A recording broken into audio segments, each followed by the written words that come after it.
Greetings everyone, Sylvain98 back at again with another reaction. We're at the complete history of GARO. I was interested in seeing this after seeing the horror Halloween compilation of Toku style. So let's see what this is about. History of GARO from 2005 to 2025 is still going?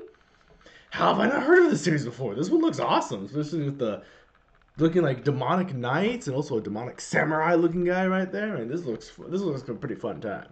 Since 2005, GARO has consistently been one of the darkest and most unique franchises in all of entertainment. GARO is considered to be part of a subgenre called Midnight Toku, due to its darker themes, adult elements, and the tendency for these types of shows to air late at night. GARO embraced elements that other shows shied away from, with an emphasis on the things that were terrifying and grotesque.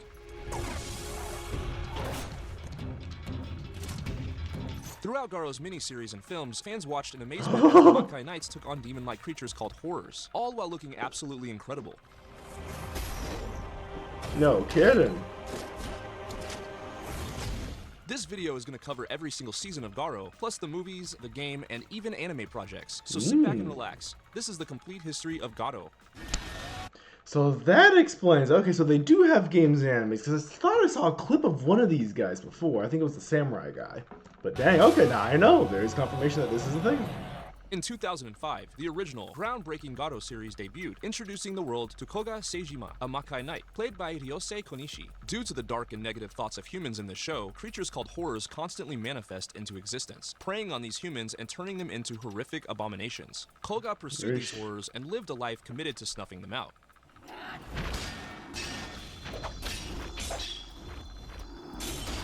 Jeez, this guy's athletic at least. Trained since childhood, Koga was a highly skilled and honorable warrior who wore the mantle of GARO. He's relentless, focused, and oftentimes cynical, but he has a noble and heroic heart, plus an awesome talking ring named Zaruba.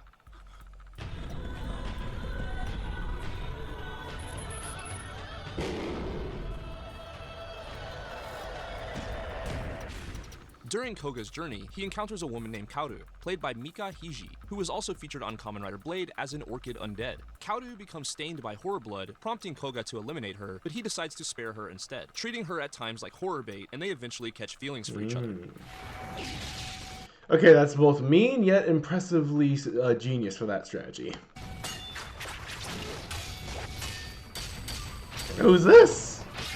The original GARO series also featured Rei Suzumura, also known as Silver Fang Knight Zero, played by Rei Fujita. Hey, Silver Fang, what do you know? I had no intention of copying that guy's name.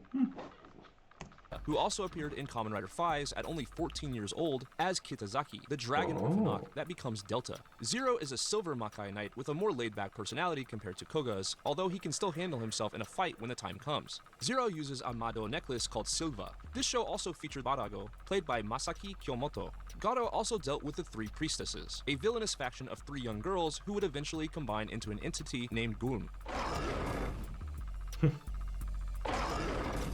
This action-packed series set the tone for the entire franchise, and in my opinion, it's a modern classic. Interestingly enough, the title cards for this show were read by a voice actor named Ward Sexton, the same voice actor who famously reads the title cards of the Resident Evil games. There's light, shadows lurk, and fear reigns. Yet by the blade of night, mankind was given hope. Fans would witness the culmination of this story when GARO defeated a being called Messia, the mother of all horrors, and this show brought something new and fresh to Toku, but GARO was just getting started. I have to let my dad know about this series. This looks awesome.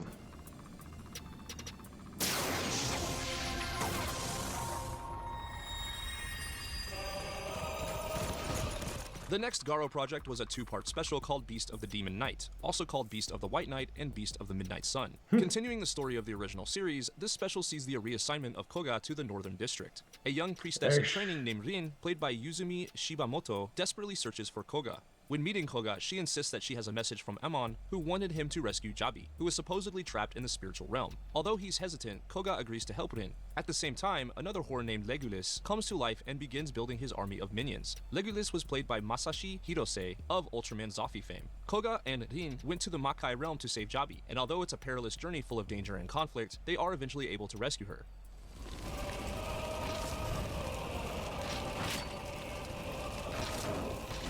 In the climax of this story, Legolas attacks, and after an intense battle, Koga defeats him. Afterwards, Rin continues her training under Jabi.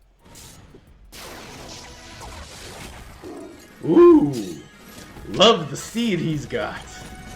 Beast of the Demon Knight was a cool follow-up with intense action and an interesting story, and it expanded the lore of the GARO franchise. Seems like a fun time.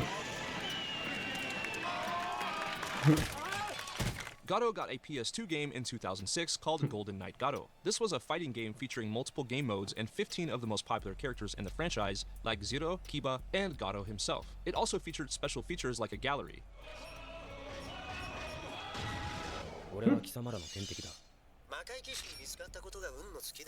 This was a fun Toku fighting game that's remembered fondly by fans that actually got the chance to play it. I'm just I can't find a version of that at some point, because that looks like a fun time too. I'm not big into fighting games, but I do respect them. Like Tekken, Street Fighter, so on and so forth. King of Fighters, Dead or Alive, you know, there's a few and I enjoy, but mostly it's just for the fun stuff of seeing how over the top the combat would get for the martial arts they'd use in them.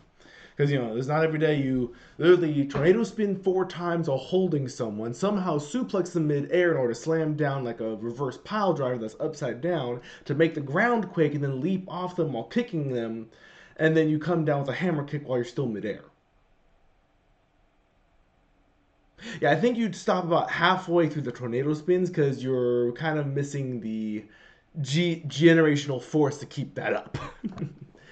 But yeah, so I'll stop it here for now because this is something I need to definitely check out. Like take a little peek at how it all comes together in this case. Because I am clueless, but I am enjoying the little hints and such like that and the story explanations we're getting here.